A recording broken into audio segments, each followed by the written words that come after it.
Oi, gente, meu nome é Viviane, eu sou nutricionista, especialista em nutrição oncológica, em doença inflamatória, mudança de hábitos alimentares e eficiente. Mas confesso para vocês que eu nem sonhava em fazer nutrição.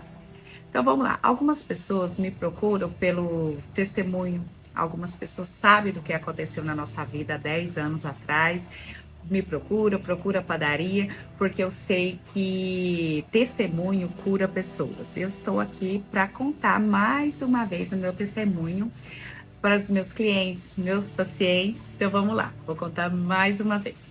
Tudo começou há 10 anos atrás, quando meu marido foi diagnosticado com câncer no intestino, metástase no fígado.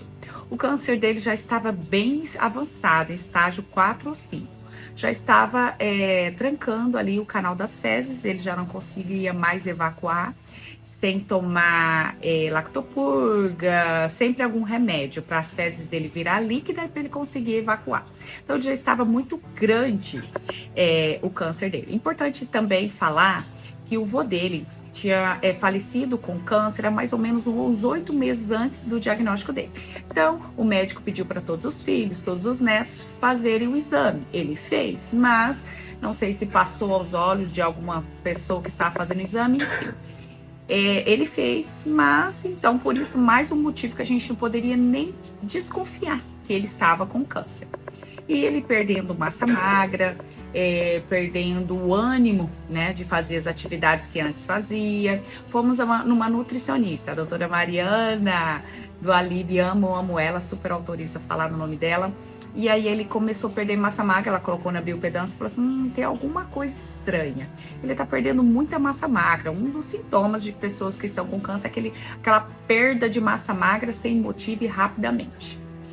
E aí ela falou assim, vamos investigar. E aí ela passou alguns exames, indicou exames, aí nós fizemos exame de lactose, fizemos exame de glúten, não deu nada, fez outros exames de sangue, tudo ok. Tá vendo como o exame engana, gente? Tava tudo ok os exames. E continuou com muito gás, só gás, gente. Câncer não pode vir assintomático, ele pode vir sem nenhum tipo de sintoma, como foi o do meu marido, que tinha gases, mais nada.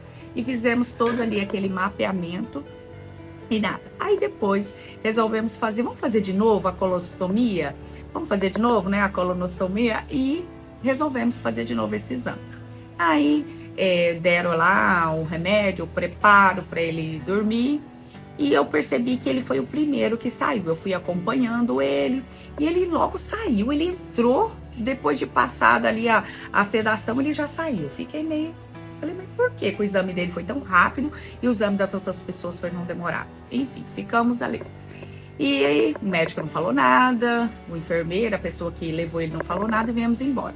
Quando foi à noite, a gente estava até num lugar, acho que comendo um sanduíche, alguma coisa. Gente, eu não sabia nada sobre alimentação saudável, eu tomava refrigerante, eu comia fast food, eu não sabia. Claro que, como eu vim de uma família super humilde, comia arroz, feijão, comia mais comida de verdade. Mas tinha essas resbaladas em comida que não vale a pena a gente comer, porque só vai adoecer. E aí eu comia, não sabia sobre alimentação saudável. Enfim. E aí quando foi à noite, o telefone toca e o médico falou bem assim, olha, seu Romildo, eu gostaria de falar com o senhor amanhã, no final do dia, não falou muito sério, ele falou assim, não deixa de ir amanhã no final do dia. Eu falei, como assim? Já saiu o seu exame? Geralmente demora aí 72 horas, 48 horas para seu exame. Por que esse médico quer falar com você amanhã de tarde? No final do dia? Então tá, e já não conseguimos dormir naquela noite. Chegamos mais cedo ali no consultório. E eu lembro, eu nem vou falar o nome da clínica, gente, que eu achei a atitude daquele médico assim, muito triste.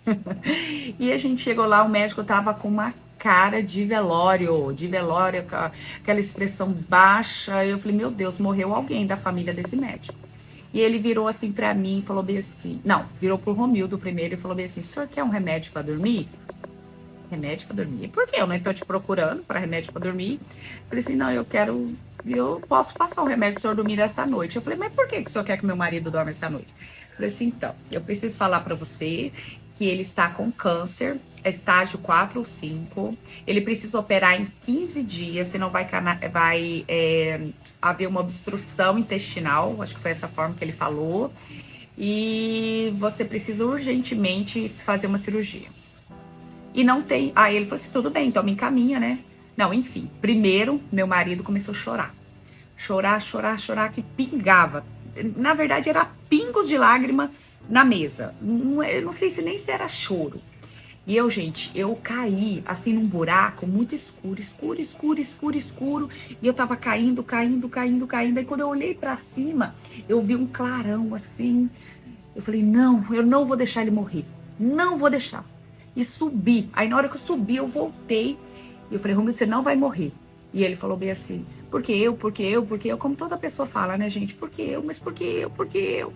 Enfim, eu levantei e falei assim, o senhor pode operar ele? Aí ele falou assim, olha, eu não opero, eu não sou cirurgião e não temos cirurgião em Cuiabá. Eles estão de recesso, era época da Copa do Mundo, pré-Copa do Mundo, e tava aquele furdunço Cuiabá. Enfim, falei, mas e agora? É 15 dias que ele precisa operar? Quem vai operar meu marido? Falou, infelizmente nós não temos cirurgião que opera intestino aqui em Cuiabá. Eu falei assim, vambora, Romildo, vambora. Eles não podem ajudar a gente mesmo, vambora. Aí fomos embora, o Romildo todo o tempo pingando muita lágrima do olho dele, sabe? Eu não sei, não era nem choro. Enfim, era um desespero mesmo. Aí fomos pra casa, falei, como que nós vamos dar notícia pros familiares, pros filhos? E na época eu lembrei, claro que foi o Espírito Santo, né, gente? Sem dúvida. E ele colocou na minha mente Ribeirão Preto, o seu tio. E o tio dele tinha feito, quando todos os filhos, todos os netos fez o exame que o médico pediu pelo falecimento do meu sogro, na verdade é o vô do meu marido, né, que ele foi criado como avô. Ele falou que tinha ido em Ribeirão Preto e tinha procurado um médico, porque tinha dado alguns nódulos no intestino dele que ele tinha tirado, acho que 30% do intestino, e não precisou fazer quimioterapia. E ele não usou a colostomia, ele ligou direto, ele tem uma técnica, enfim, um anjo de Deus. E eu lembrei, aí eu liguei para essa minha, né, a tia do meu marido, minha tia, liguei, ela falou assim, Vivi, pega agora o primeiro voo, sai de Cuiabá e vai procurar o Dr. Ribeiro da Rocha. Ele também autoriza eu falar o nome dele, que ele é um anjo, gente, o melhor médico do mundo de intestino. Ele só faz isso na vida dele, ele opera intestino. E eu liguei pra ele, aí, né, nós não dormimos, claro. Aí no outro dia, eu querendo que amanhece logo, ele me passou o contato. No entanto, a gente não tinha falado pra ninguém, nem com nossos filhos. E liguei pro Dr. Ribeiro da Rocha. Liguei para a secretária dele, lá em Ribeirão Preto, e a secretária dele falou bem assim, olha, eu não tenho vaga. Só em julho do ano que vem que ele tem vaga para cirurgia, ele é muito cheio. E tem o hospital, ele é dono do Hospital São Paulo, ali do lado, e eu não vou conseguir atender a senhora. Eu falei assim, ó, o negócio é o seguinte, eu tô indo para aí. Eu falei assim, então vem. A senhora quer vir? Vem. Eu falei, tô indo. E aí eu lembro que eu fui pro aeroporto sem comprar passagem, sem nada, compramos uma passagem que tinha ali, meu marido, depois ele ficou meio anestesiado, assim, tudo que eu fazia, ele ia, sabe? É o choque, gente, é o choque de uma pessoa super saudável, a gente tinha acabado de chegar dos Estados Unidos, não tinha nada, tinha acabado de comprar uma casa no lago, gente, a gente tava muito feliz e pá, né? E aí ele tava meio perdido, e peguei o primeiro avião ali, comprei a passagem, e fomos para Ribeirão Preto. Chegou em Ribeirão Preto, a Mara, uma querida também. Beijo, Mara, te amo, tudo que você fez por mim, meu Deus. E aí ela falou assim, ó, lembra que eu falei para você que vocês iam esperar? Falei, eu espero o tempo que for. E aí nós ficamos, e de tarde, e nada. Quando foi o último paciente, o doutor Ribeiro nos chamou, né? E atendeu a gente depois de todo mundo. E aí ele olhou, nós levamos todos os exames que tinha feito ali em Cuiabá, e olhou, e ficou muito em silêncio. Eu falei, ai, doutor, fala, o que é? E olhou. Ele falou assim, olha, atravessa a rua que eu vou te operar. O senhor fuma? Não. Ah, é magro? Sim. Pessoa saudável? É, atravessa a rua que eu vou te operar. Falou pro meu marido, eu falei, hã? Sim, atravessa a rua, ali é meu hospital, eu vou te dar essa carta, eles vão te internar agora nesse minuto, vão fazer uma lavagem, e amanhã, 5 da manhã, era uma faixa de 8 da noite, 8, 9 da noite. Amanhã, 5 horas da manhã, eu vou te operar. E não falou mais nada, né? E nós fomos. Acho que ele não queria, né, falar que era muito grave e deixar ele muito mais desesperado, né? Como ir para uma sala de cirurgia no desespero e eu também.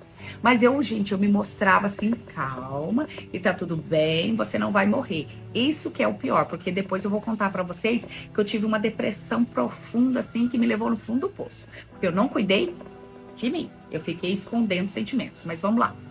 E aí nós fomos lá, entregamos a carta para o Dr. Ribeiro da Rocha, né? Deu, e aí imediatamente, né, nem esperou Unimed nem nada de plano de saúde, ele já foi para internação, já fizeram várias lavagens intestinais nele e não conseguiu soltar muito porque já fazia muito tempo que ele não evacuava por conta do tumor, que era do tamanho de uma laranja. Eu vi ele presencialmente, tamanho de uma laranja. Enfim, fez. E quando foi 3 horas da manhã, quase 4, o doutor já chega. Ele falou que nem dormiu aquela noite. Depois ele falou pra nós que nem conseguiu dormir aquela noite, com medo de dar aderência, de acontecer uma coisa pior naquele intestino. E aí ele falou assim, eu vou operar ele 1 hora antes, tá tudo bem? Gente, nem tinha feito toda a lavagem. Até quando ele me mostrou ali o intestino grosso, tinha um pouco de fezes. Enfim, aí ele levou ele, né, pra sala de cirurgia. E eu fiquei ali ajoelhada, gente, eu fiquei o tempo todo ajoelhada, orando, né? Porque eu era católica, gente, muito bom, muito bom. A católica me deu toda a base, né? Hoje eu sou evangélica, mas depois eu conto pra você porque eu me tornei evangélica ali, que eu precisava na hora, enfim. Aí eu fiquei ajoelhada ali, orando, lendo a Bíblia. Eu não tinha costume de ler a Bíblia, mas eu lembro que caiu Isaías, que falava que aquilo era pra vida e não pra morte. Gente, eu não consigo achar essa palavra, mas enfim. Ajoelhada, e quando demorou mais ou menos 2 horas e meia, 3 horas, eu ainda ajoelhada, em jejum, não tomei nada, não comi nada, ajoelhada ali, parece que eu já tava em transe, tava no céu. E aí ele me ligou, falou, dona Viviane, sobe aqui em cima pra senhora ver a peça. Eu pensei, essa peça? Mas que peça? Eu pensei, deve ser um pedacinho assim, né, de pele, de intestino que tirou, que deve estar no vidro de álcool, igual a gente lembra assim da escola, né, na feira de ciência. Gente, na hora que ele me chamou, falou pra eu ir na porta, ele veio assim empurrando um carrinho e ele abriu assim um pano branco. E a gente tava todo o intestino grosso do Romildo ali, cerca de 90 metros, não sei, que tava embolado assim, mas no diagnóstico ali, no histórico, foi 95, mais de 85 metros, de 85 centímetros de intestino grosso.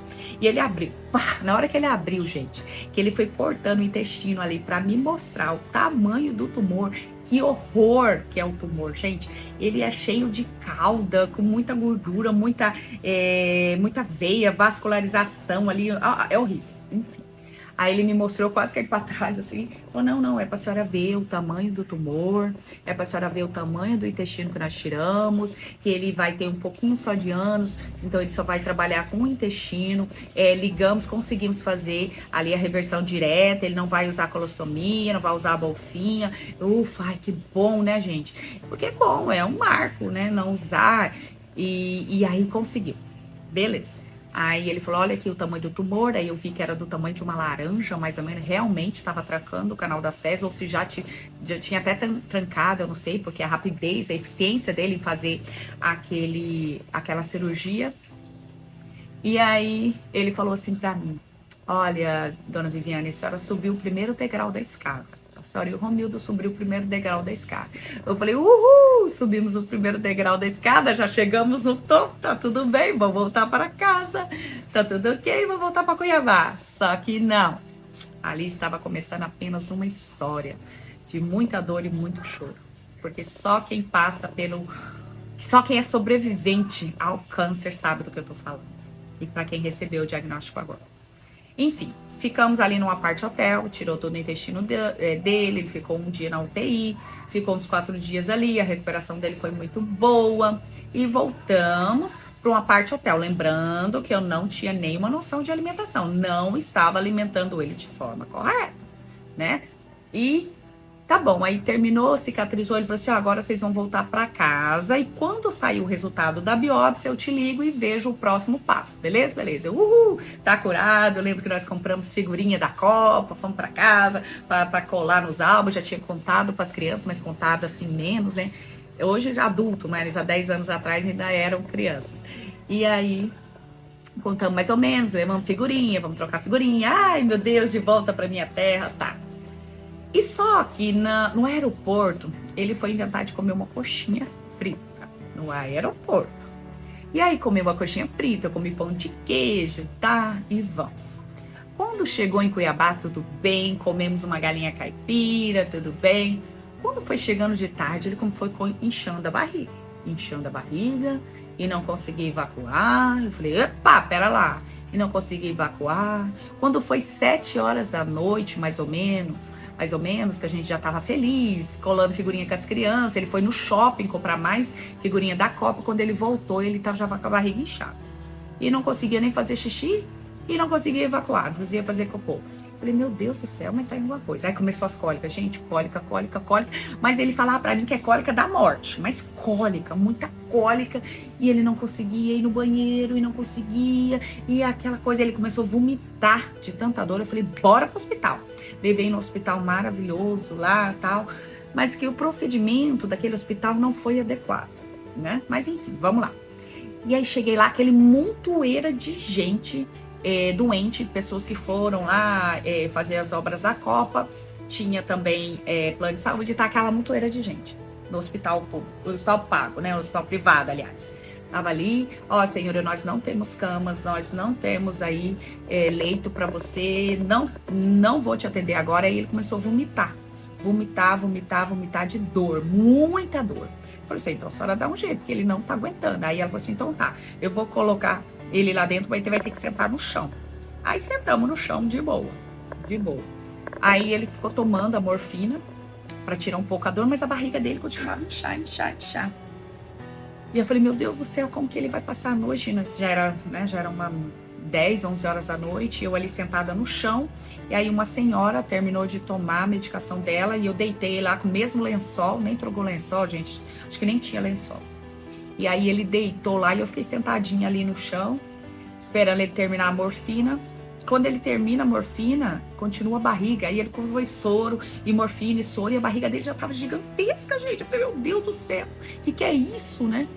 E aí chegou um médico, clínico geral, falou assim, vamos fazer mais exame, vamos fazer uma ressonância, um monte de exame lá. E nisso, eu liguei pro doutor Ribeiro, liguei, coitado, de madrugada, gente. Eu ligando para ele, ele me atendeu.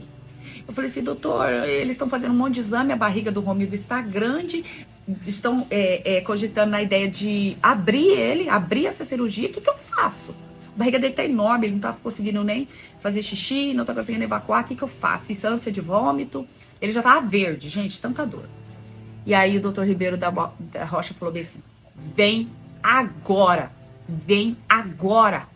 para Ribeirão Preto. Falei, meu Deus do céu, como que eu vou achar uma UTI aérea? Como assim, gente? Como que eu vou achar uma UTI aérea? Ninguém tem 30 mil reais assim na hora para pagar. E eu falei, gente, a gente trabalha com cheque e meu cartão não dá o valor da UTI aérea. E eu fiquei assim apavorada.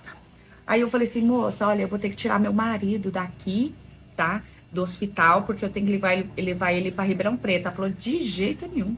O médico jamais vai autorizar o paciente sair daqui com esse risco de infecção que ele tá, tamanho dessa barriga? Não vai nunca.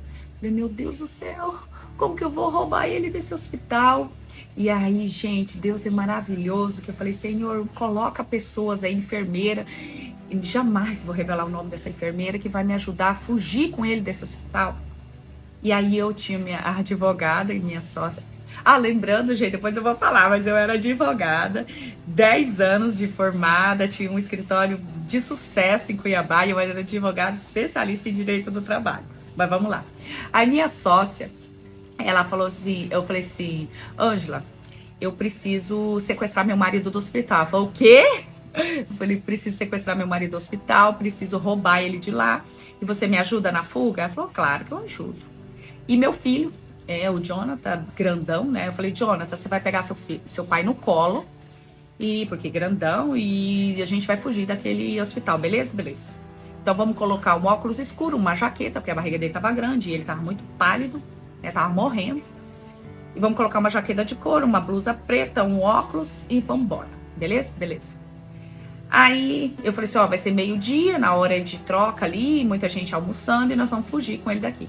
Gente, uma enfermeira maravilhosa.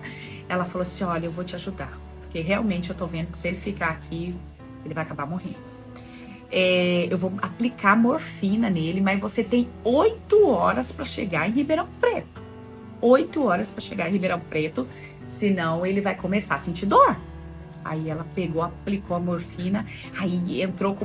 Aí quando o médico tava lá fazendo uma cirurgia, gente, aí eu troquei, meu marido tirou né, a agulha lá, tirou o soro, aplicou a morfina, e aí eu coloquei uma jaqueta nele, preta, uma blusa preta, um óculos de escuro, um boné, tirei, né, nós tiramos essa etiquetinha do hospital, a pulseirinha, e aí meu filho pegou ele do lado, assim, meio que pegando ele, mas meio que ele andando, né?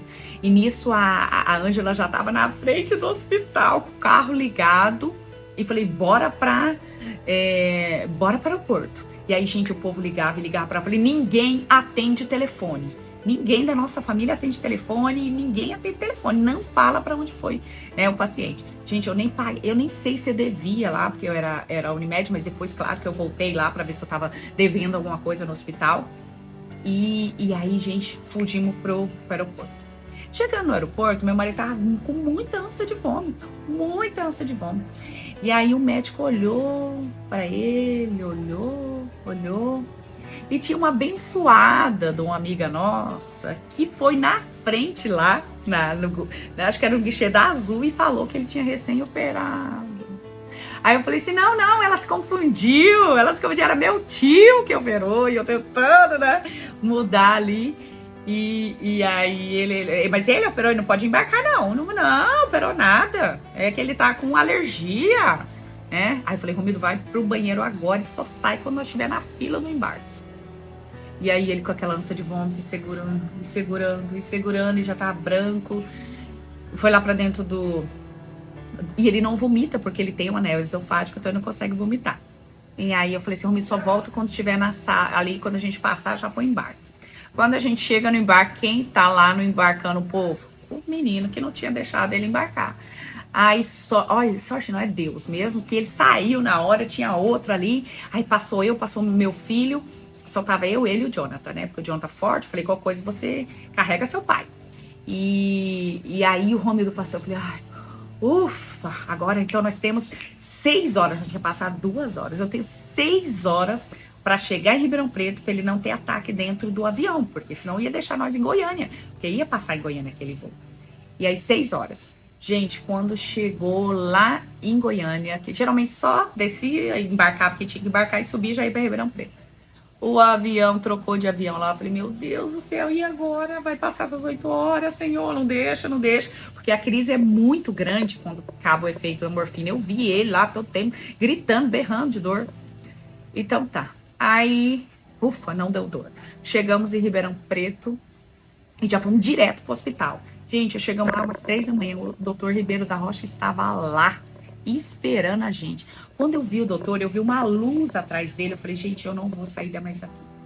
Eu não vou sair mais de Cuiabá, eu não vou sair mais de Ribeirão Preto enquanto meu marido ficar curadíssimo. Mas eu não sabia ainda o resultado da biópsia. Pois bem. Aí fomos lá, ele pegou imediatamente, coloca ele aqui, não tem enfermeira sobrando, você vai me ajudar a entubar ele. Eu falei, o quê? Sim, você vai me ajudar a passar um caninho pelo nariz, esse caninho vai lá no intestino e a gente vai tentar sugar toda essa aderência, todo esse líquido que tá lá dentro, se sugar toda essa barriga inchada dele, esse líquido, e ele conseguir evacuar, eu não opero ele mais, eu não abro ele. Mas se ele não, eu vou ter que abrir, porque o intestino fez, gente, uma alimentação. O intestino subiu e ficou assim, porque como o intestino estava todo solto, porque ele procurou por tudo ali, um nódulo, um tumor, né? Então ele procurou, ele fez aquela, né? Procurando ali todo o intestino. E estava solto o intestino, né? E aí ele falou assim, olha, deu aderência, né? O intestino veio, ele até sentiu. E vou eu ajudar o médico a entubar meu marido, sem anestesia, sem nada. E eu lembro que ele segurava, assim, ele puxava meus cabelos, gente. Eu tô morrendo sem ar, porque o caninho, gente, ele tomava um golinho de água, o caninho descia. Tomava um golinho de água, sei que foi lá embaixo. E daí o doutor puxando, com a seringa puxando, e não vinha. E eu já tava apavorada ali. E aí começou a sair pelo nariz toda a secreção do intestino dele. Gente, que horror! Parece tudo cheio de lodo, uma coisa escura, tudo cheio de lodo. Gente, deu mais de 1 litro, 2 litros, nem sei que tanto. E aí tirou. E foi diminuindo a barriga dele, foi ficando mais mole a barriga dele. Ele falou assim, olha, ele vai ficar aí com esse caninho aí, né? E até sugar tudo, até amanhã ele conseguir evacuar. Falei, meu Deus do céu, e agora? E à noite ele teve crise de pânico, a noite inteira, achando que tava faltando ar. Imagina, né, gente? Que horror. Um caninho assim, grosso, né? Mas precisava, era eficiente. Não, doutor Ribeiro da Rocha, top. E aí, no outro dia, gente, eu falo pro meu marido, hoje a gente fala brincando, né? Mas eu nunca orei tanto por um cocô. Eu nunca orei tanto pra ele evacuar. E aí, gente, na hora, meu Deus do céu, ele vai abrir de novo, vai de novo passar a cirurgia. Ai, meu Deus, me ajuda. E orando e me mantendo plena. Tá tudo bem, vai dar tudo certo. Você vai conseguir evacuar. E aí, gente, eu já não conseguia mais nem almoçar, nem comer. Eu emagreci acho que uns 10 quilos em uma semana, sei lá. Enfim, aí ele conseguiu evacuar, gente. Ufa! Consegui evacuar ali, foi na cama, espirrou, acho que espirrou até em mim, mas tudo bem. Consegui evacuar, falei, ai, que alívio. Aí tirou, né, todo aquele caninho, todo aquele procedimento. E aí ele falou assim, olha, eu vou deixar ele internado, porque eu preciso ver se ele vai conseguir evacuar novamente, se esse intestino vai estar bem, vou colocar ele no ultrassom, ver se tá tudo bem, acho que no ultrassom, enfim, ele ia fazer um exame ali. E tá bem, ficamos mais 4 dias. Nesses 4 dias saiu o resultado da biópsia. E aí saiu o resultado da biópsia e ele falou assim, lembra que eu falei para vocês que subiu o primeiro degrau da escada? Lembra? Então, o intestino, ele é câncer maligno, estágio mais ou menos 4, ele vai precisar fazer quimioterapia, e eu vou encaminhar vocês para um médico, porque agora não é mais, né, não é mais assim, como se diz, da especialidade dele, mas agora eu vou ter que mandar vocês aí para um oncologista. E eu pensei, meu Deus, será que eu volto para Cuiabá? Será que eu fico aqui? Será que eu volto para Cuiabá?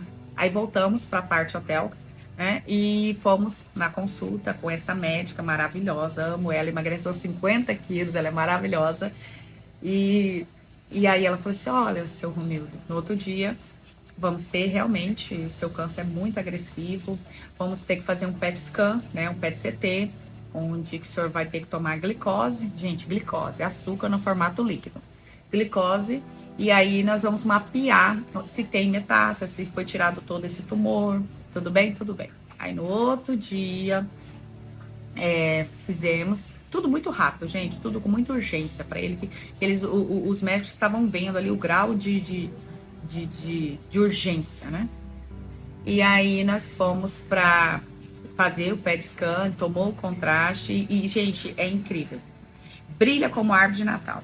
E aí ele viu que brilhou muito no fígado. E aí mapearam ali o fígado e viu que realmente ele estava com metástase no fígado. Eu falei, ai meu Deus, para quem achou que tinha subido um degrau da escada, mais um câncer. E eles não sabiam se era, ainda não tinha o diagnóstico, se era metástase ou se era um tumor primário. Enfim, vai para mais uma análise, mais uma biópsia. E nisso ele falou assim, ó, enquanto não sai a biópsia, você já começa a fazer a quimioterapia. Gente, a primeira quimioterapia que ele foi fazer, eu pensei, sem cabelo, magro, morrendo, sem vida, sem nada. E aí nós fomos lá para essa clínica, e nisso eu tava ainda pensando em ficar em Ribeirão Preto ou não. Fizemos a primeira quimioterapia, porque eles falam que quimioterapia é o mesmo protocolo em Cuiabá, no Brasil, no mundo, e realmente é. Mas ali eu tinha o auxílio, né, do Dr. Ribeiro da Rocha, que é dono do hospital, e também eu tinha ali o fato de estar numa cidade que não tinha Copa do Mundo, então não tava aquele caos. Aí tudo bem, fez ali, aí no outro dia ele foi fazer a quimioterapia. Antes de fazer a quimioterapia eu decidi, falei, Romildo, nós vamos ficar em Ribeirão Preto, o que você acha? Você Vivi, o que você decidir pra mim tá ok. Resolvemos ficar ali em Ribeirão Preto e conseguimos um motel, conseguimos um apartamento, gente, Deus é perfeito, né? Eu lembro que eu ajoelhei, orei e falei, Senhor, guia o apartamento que nós vamos ficar, porque eu nem sei para onde eu vou. E aí eu liguei no primeiro, assim, imobiliária, ela falou assim, olha, tem uma senhora, realmente, ela não quer alugar por muito tempo, ela quer alugar só por 1 ano. Quem sabe dá certo? E ela vai deixar tudo, porque ela tá indo para São Paulo fazer um tratamento de câncer, para ficar perto da filha dela. Eu falei, olha, é esse... Gente, deu tudo certo. Ficamos ali num apartamento maravilhoso, num lugar ótimo, que eu fazia tudo a pé, né? Ainda a gente não estava com carro lá. E decidi ir pra lá. Gente, a mulher deixou toalha, a mulher deixou tudo. Tinha liquidificador, tinha air fry, tinha tudo. Falei, meu Deus do céu, como Deus é maravilhoso. E aí resolvemos ficar ali. Aí como acomodei ele, dei uma limpada lá, ficamos ali. E no outro dia foi fazer a primeira quimioterapia. E agora ele foi para fazer o primeiro ciclo de quimioterapia. Então nós voltamos para aquela clínica que o doutor encaminhou a gente para essa oncologista maravilhosa. Beijo para você. Amo sua vida. Nós voltamos para lá. Eu lembro que eu estava muito aflita. Eu estava mais aflita do que ele, na verdade. Porque quimioterapia, você já lembra daquela novela? Sem cabelo, verde, magro e tudo. Lembrando que até aqui eu não tinha nenhuma autoridade para falar sobre alimentação saudável, nenhum tipo de conhecimento. Continuava dando alimentação normal para ele. E até fast food, né? Então vamos lá. E aí, fomos pro primeiro ciclo. Eu lembro que eu sentei do lado de uma mulher assim, e eu falei assim, ela falou assim, eu tô vendo que você tá muito aflita. Eu falei, eu tô com medo que o meu marido já sair sem cabelo daqui, já sair verde, já sair magro. Ela riu e falou assim, não se preocupe, a quimioterapia dele não cai cabelo. A quimioterapia dele, ele não vai sair verde, não é assim. Eu tinha câncer nos ossos, no intestino, mas em alguns lugares já estou muito bem, já tá dando super certo. Nossa, aquela mulher foi um anjo que Deus colocou ali, que ela me deixou mais calma, sabe? E eu falei assim, ai, que bom. E aí ele tomou a quimioterapia, vi que não aconteceu nada e voltou para casa. No segundo ciclo, foi lá novamente, tal. Quando foi no terceiro ciclo de quimioterapia, eu vi que ele estava muito magro. Eu fui pegar nele, ele estava muito magro. Eu falei, Romildo, a mulher tinha deixado até balança, gente, olha aqui. Ah, não, Deus é perfeito. E aí eu pesei ele, gente, ele estava com 56 quilos. Ele estava um palito, porque toda a alimentação que eu estava dando para ele estava desnutrindo ele no lugar de nutrir, entendeu? E, gente, eu levei um susto, falei, vai morrer de inanição. Ele tava muito magrinho, ossinho puro. Aí eu falei, meu Deus do céu, o que eu posso fazer pra esse homem engordar? Porque sem sabedoria a gente acha que tem que engordar. Falei, meu Deus do céu. Aí comecei a estudar dia e noite sobre alimentação, sobre pessoas que tiveram mais tempo de vida, que tiveram qualidade de vida durante o tratamento oncológico. Aí fui estudar sobre o glúten. E aí, na época, teve até um Jornal Nacional falando, o Globo Repórter falando sobre o glúten, os malefícios do glúten. Não tinha falado ainda do leite, né? Mas tinha falado do glúten. E aí eu tirei todo o glúten da vida dele. Gente, eu comecei a virar a píssica da alimentação. E comecei a estudar sobre alimentação. E eu dava, porque eu lembro que a oncologista falou assim, olha, nós não podemos, ele não pode baixar a plaqueta. Eu pensei, ai meu Deus, plaqueta, suco de beterraba. Até que quando saiu uma matéria minha na UOL, falava sobre a beterraba, e aí até uma pessoa que estava analisando ali, ela falou, não, realmente o procedimento dela foi correto, ela dá suco de beterraba, ele ajuda, mas não é determinante, mas ajuda assim subir as plaquetas. E gente, enfim, E aí alimentação e prato arco-íris, eu falei, meu Deus, então vamos comer tudo que Deus deixou, né? Então, se Deus deixou, não vai fazer mal. Então, agora ele vai comer tudo que Deus deixou. Então, vamos lá, se o boizinho Deus deixou, então o boizinho não toma remédio. Então, vamos procurar carne. Gente, eu virei a píssica. E aí foi alimentando, fui fazendo, né, toda a alimentação para ele que Deus deixou. Saiu horrível no começo, mas aí falei, câncer, né? Câncer, carne vermelha, não vou dar carne vermelha. Aí depois eu vi que carne vermelha não tem nada a ver com câncer. Daí eu falei assim, mas então pré-químio eu não dou carne vermelha porque demora na digestão. E fui estudando, dia e noite, estudando sobre alimentação. E aí eu vi que ele foi pegando peso, ele foi ficando com as bochechinhas rosadas, o cabelo mais viçoso, com mais vida. E fui. Eu falei, opa, estou no caminho certo. E aí começava a dar frutinha de manhã. Aí ele, Vivi, bem que eu queria comer um pãozinho de queijo. Aí eu falei, meu Deus, como que eu faço um pão de queijo com os produtos que Deus deixou? Eu pensei na batata doce. Na época eu tava falando muito da batata doce pra maromba, que não sei o quê. E aí eu falei assim, gente, será que eu meter batata doce com queijinho da roça, que é da vaquinha, que Deus deu a vaquinha, Deus deu o leitinho, será que vai dar certo? E aí fiz a primeira vez, horrível, joguei fora. Segunda vez, horrível, joguei fora. Terceira vez, olha que deu liga. Falei assim, olha que deu liga aqui, viu? Ovo, batata doce, tudo que Deus deixou. E queijo. E aí, até que saiu gostoso, ele gostou. E eu fui me aperfeiçoando nessa receita, que é a receita de batata doce, onde tudo começou.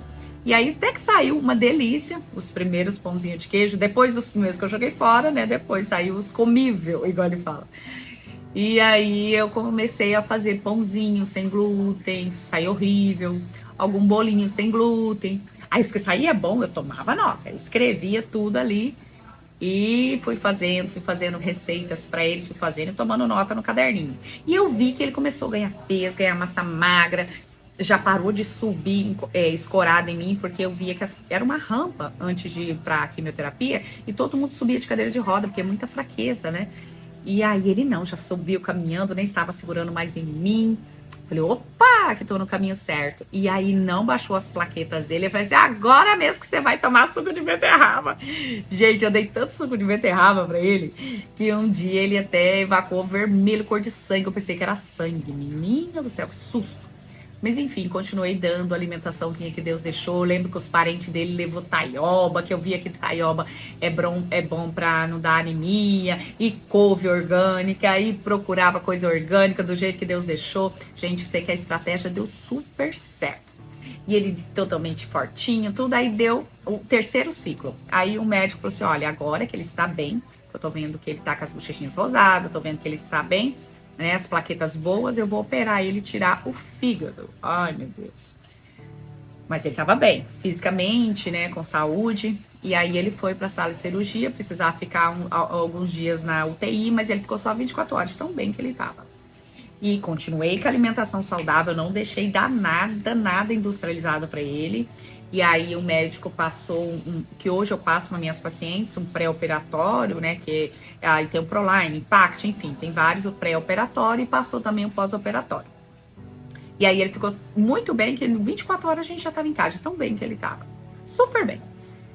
E aí teve que esperar um tempo ali, mais ou menos uns 40 a 60 dias, para voltar para a quimioterapia, para cicatrizar o fígado.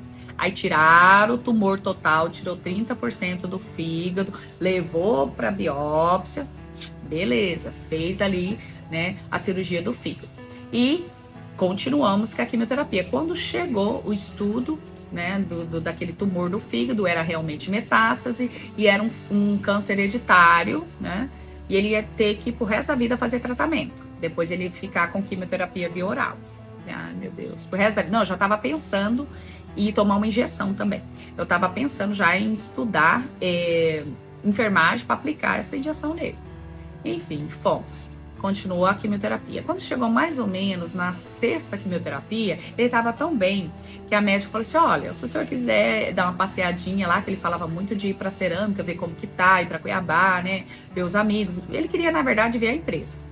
E aí, só que a gente tem empresa em Rondônia também, mas ele queria ver a empresa de Cuiabá. E aí, fomos. Olha o emocional, gente. Eu bato muito na tecla sobre o emocional com minhas pacientes. E aí ele fomos, tivemos aí assim, uma semana de prazo, tava tudo bem, tava respondendo super bem o tratamento. E aí, pelo emocional, só ele ver a cerâmica, lá ver a empresa, ele baixou o emocional dele. Quando ele chegou, as plaquetas dele estavam baixas, por conta do emocional, porque continuava com a alimentação saudável do mesmo jeito, que eu tava ali Caxias, eu tava louca da alimentação. E aí, baixou, tivemos que ficar um ciclo, né? De mais 30 dias. Eu falei, ai meu Deus, será que esse tumor vai acordar 90 dias sem quimioterapia e tal? Quando foi fazer a 7ª quimioterapia, eu entrei assim na sala e a médica tava rindo.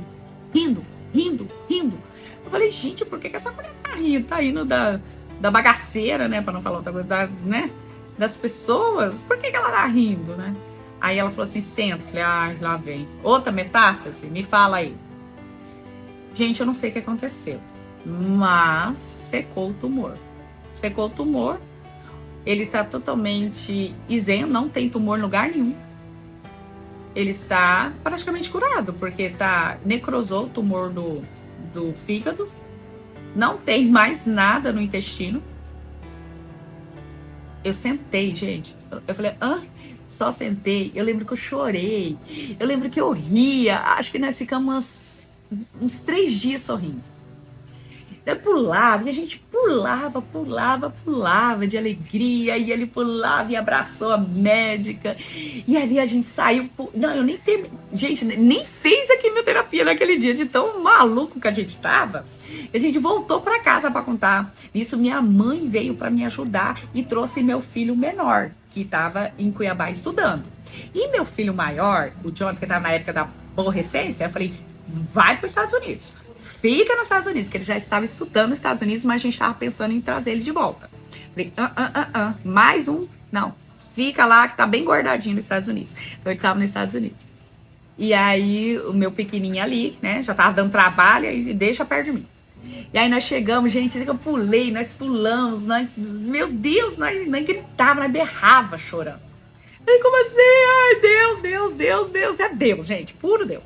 Ela falou, inclusive, eu tenho a peça, eu vou trazer para vocês, né, as lâminas, para você ver como o tumor necrosou. Gente, um dia antes, nós tinha feito, mapeado, né, lá o PET scan que eu falei para vocês, um dia não, um tempo atrás nós tinha feito, tava lá o tumor piscando, foi todo ali desenhado, o local que ia tirar o fígado dele e tava seco no outro dia. Eu falei, ai, é muito Deus na nossa vida. E aí voltamos em casa feliz. Falei assim, Romildo, Deus curou, mas nós precisamos da obediência. Então você vai continuar fazendo, a quimioterapia termina, porque nós estamos na 7ª, precisa de 12, é o ciclo, beleza? Beleza. Vamos continuar, porque nós vamos fazer a nossa parte. Deus cura através de remédio, Deus cura através da mão do homem, vamos continuar, beleza. Continuei com a alimentação saudável. Aí que eu estava mais píssica ainda com a alimentação saudável. E aí ele continuou fazendo tratamento, eu já estava curado. Gente, sei que eu quis ir embora de Ribeirão Preto antes do prazo, ali era mais ou menos 10 meses. E aí a mulher autorizou, porque ela ia voltar também, que ela tinha feito o tratamento. E sei que nós vamos para Cuiabá. Gente, quando nós chegamos em Cuiabá, ai, que alegria. Mas, gente, eu fiquei a louca da alimentação, que Deus deixou. A louca mesmo, ao ponto de dar um grito com meu filho quando ele relou numa salsicha no hotel. E proibi os amigos dos meus filhos de levar refrigerante para casa. Todo mundo se afastou da gente. Calcula. Eu virei a píssica. E aí, gente, chegamos em Cuiabá, nós ia lá e fazia quimioterapia, cada 21 dias voltava.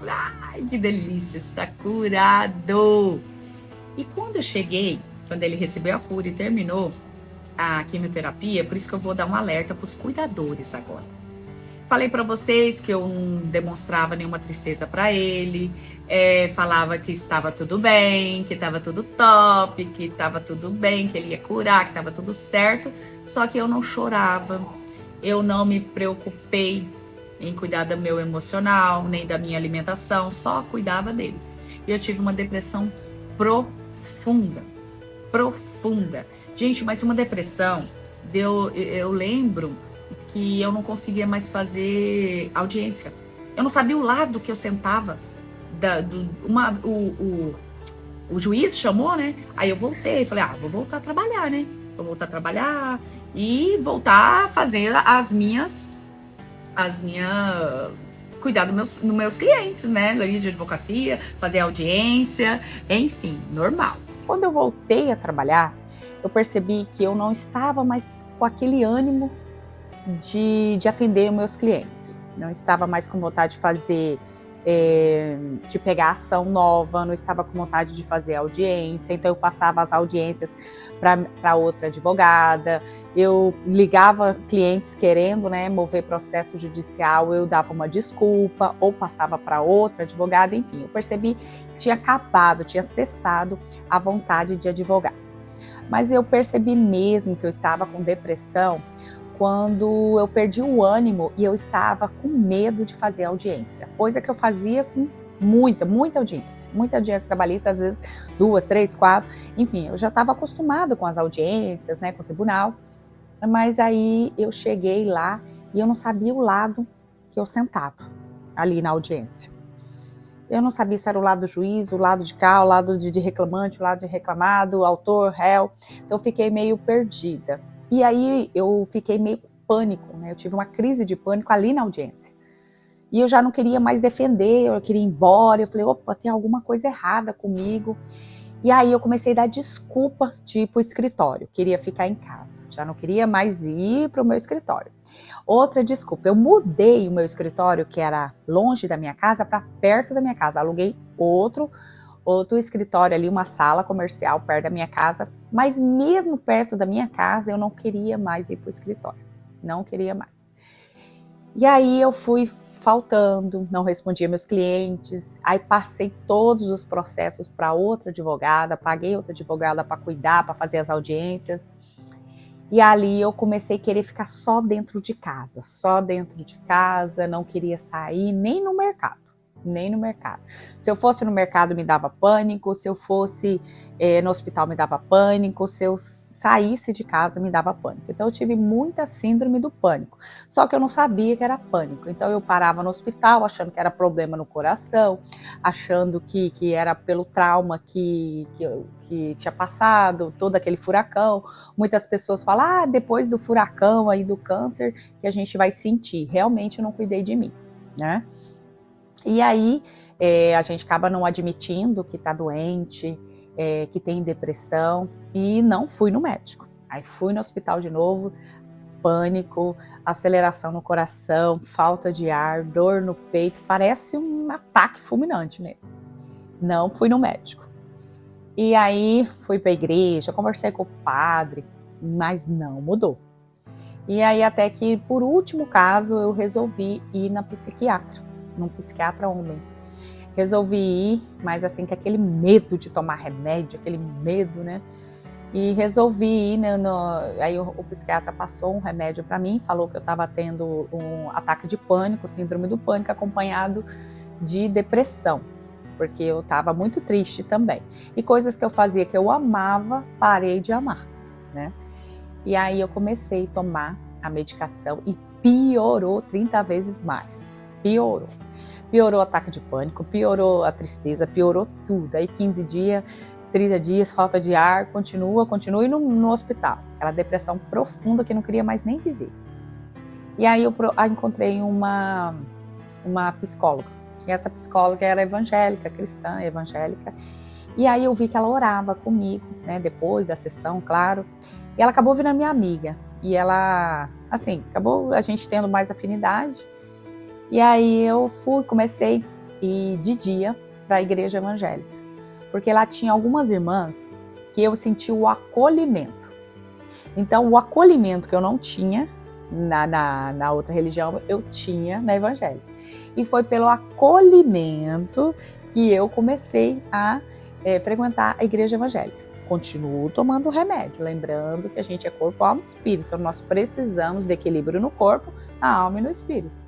E aí comecei a ler livros que elas indicavam. Aí um livro que me ajudou demais foi o Campo de Batalha da Mente, da Joyce Meyer, que ela ensina a pensar de propósito. Comecei a ver testemunho de pessoas que teve depressão, mas que hoje estão curados e tal. E aquilo foi me dando ânimo, foi me dando aquele ânimo.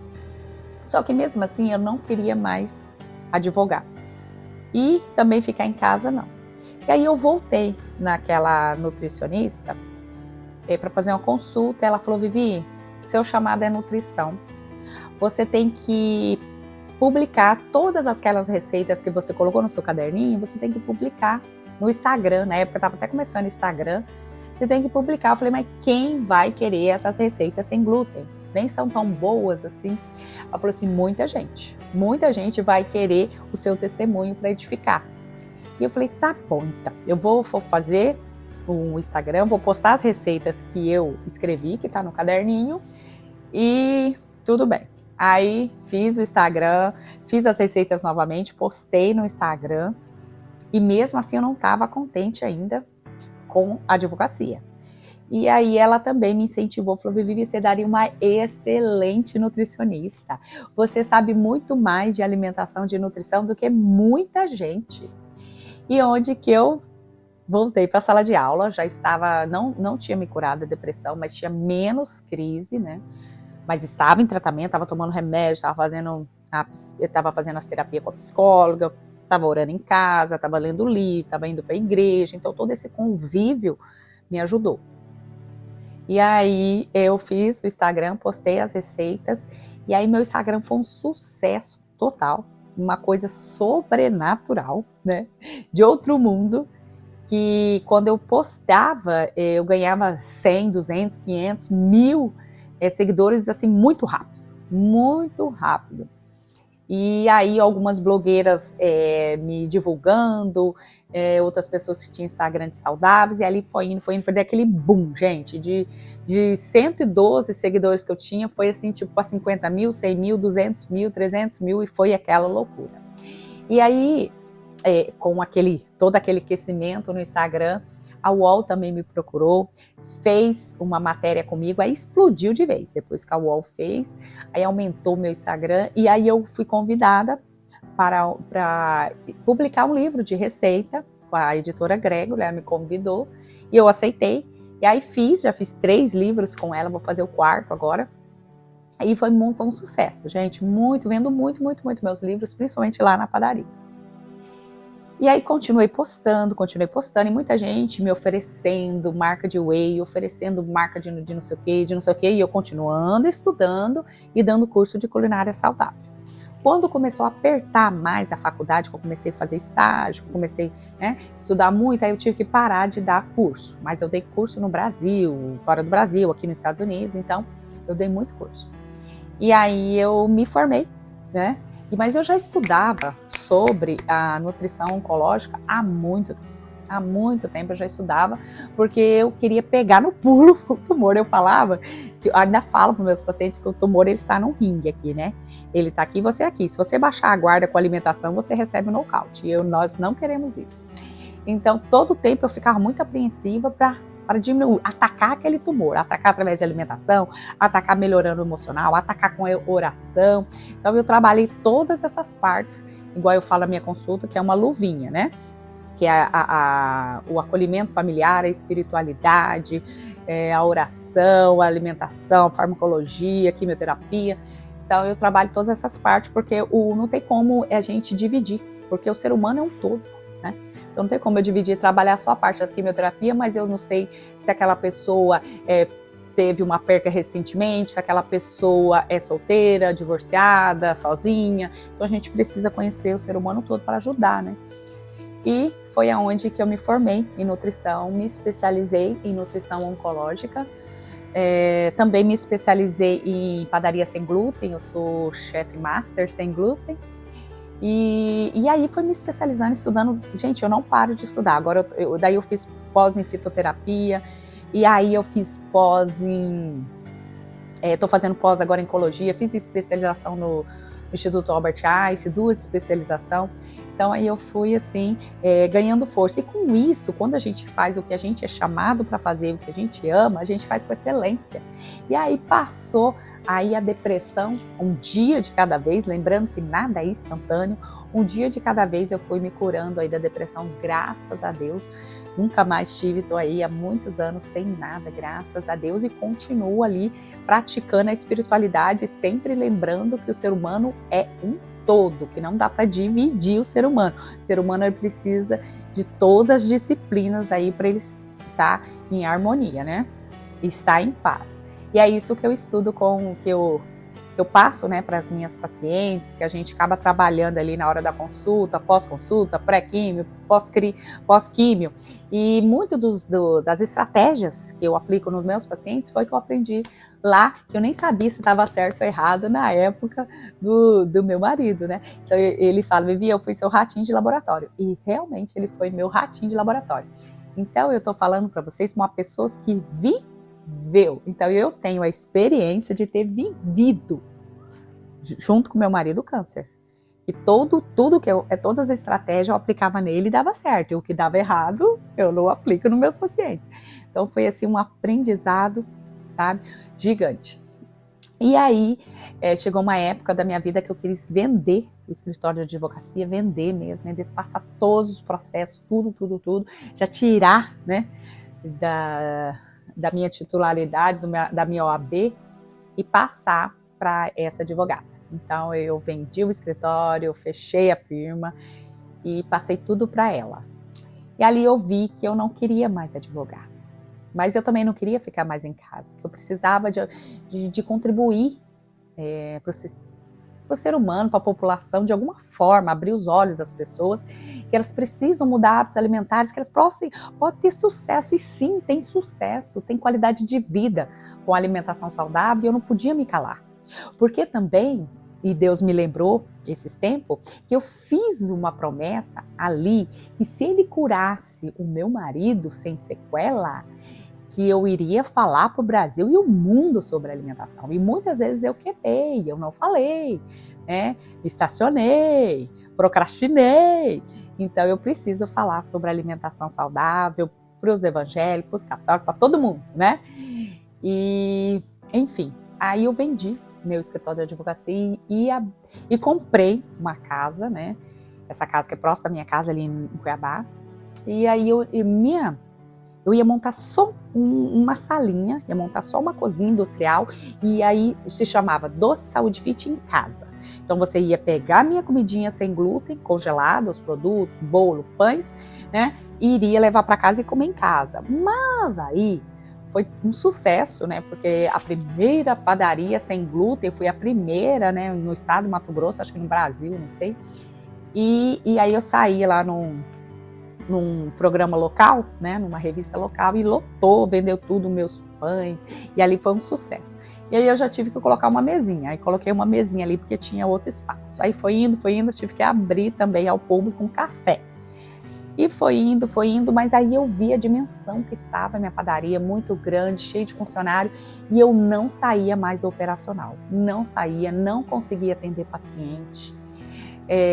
Não conseguia ter paz para atender meus pacientes, não conseguia viajar com meu marido, então eu estava muito sobrecarregada. E eu senti novamente aquela sobrecarga e aquela ansiedade. Aí chegou um dia, quando eu estava orando, né, eu sempre separo uma hora para orar, aquilo me coloca no eixo, e aí eu vi que eu não estava conseguindo ficar quieta, eu estava muito elétrica, E aí tinha almoço na padaria, eu tinha que preparar o almoço, e tinha que a equipe faltava. Eu falei, parou, opa, meu chamado não é esse. Meu chamado é falar sobre alimentação saudável também. Tudo bem que tem a padaria, as pessoas compram e levam para casa, mas eu preciso falar, preciso voltar a ter paz para atender meus pacientes, pelo menos colocar 2 pacientes por dia que seja. Eu não estou conseguindo, não consigo nada, nem fazer live mais.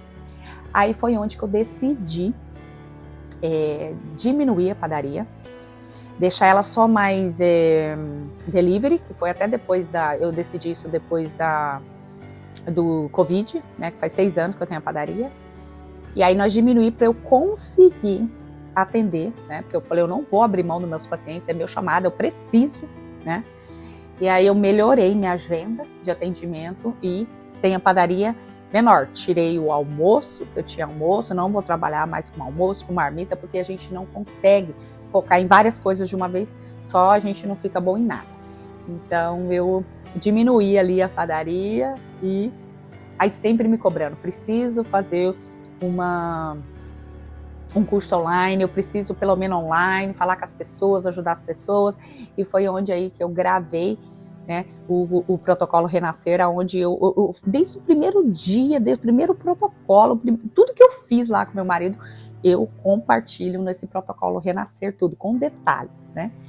E agora eu sinto que eu estou alinhada com a palavra de Deus, né? Eu sinto que agora eu estou alinhada, porque agora eu consigo direcionar a minha equipe na padaria, mas eu consigo também atender meus pacientes e consigo também fazer vídeos no online, que eu preciso alcançar. Gente, é muito triste você receber um diagnóstico de câncer e você não saber o que fazer, não saber o que comer, o que eu vou fazer. Então, esse é meu chamado, esse é meu papel aqui, né? E também falar online, alcançar aqui da forma online, da forma, né? Pela internet a gente consegue alcançar o mundo inteiro. Isso é muito importante e eu preciso fazer isso, é meu chamado. E depois disso, que o meu marido se curou, passou 1 ano, 2 anos, 3 anos, 4 anos, ele super bem, fazendo os exames dele maravilhoso. E aí eu fui me especializando na dieta, na melhor dieta dos sobreviventes ao câncer, que eles falam sobrevivente ao câncer, né? E aí eu vi que a dieta cetogênica, depois a low carb, ajuda para quem tirou muito intestino, então uma dieta mais gordurosa. Aí eu fui procurando pesquisando sobre estratégias, estudando também sobre suplementação. Aí eu me formei em fitoterapia e fui também estudando sobre o fitoterápico, tanto que ele ajuda também aí a melhorar, né, a vida de uma pessoa que não tem um intestino grosso, sobre absorção, enfim. Hoje ele tem uma vida super, super, mega tranquila, normal, sabe? Poderia estar aí com cólica, poderia não estar tendo uma vida de qualidade, graças a Deus os exames dele estão muito bem, né? Só a absorção fica um pouquinho prejudicada, mas aí eu acabo suplementando ele com sublingual, então tá tudo certo, né? E espero que esse testemunho alcança muitas e muitas e muitas vidas. Vou continuar com o meu chamado, vou continuar fazendo live, vou continuar tendo a padaria também com a minha equipe, mas não vou abrir mão dos meus pacientes, que eu preciso, né? É meu chamado e eu fico muito feliz quando eu atendo uma pessoa, sabe, gente? Não é dinheiro. Graças a Deus eu sou muito próspera, né? Já tem meu marido, tem nossas empresas, né? Mas eu não vejo com isso, eu vejo assim, eu vejo a padaria, eu vejo minha contribuição para o mundo por amor mesmo. Então eu coloco o meu coração em todas as minhas consultas, eu coloco o meu coração, tá? Espero que tenham gostado, beijo, fica com Deus e manda esse vídeo para as pessoas que estão em tratamento oncológico ou que receberam o diagnóstico, vai ajudar muito. Beijo, fiquem com Deus.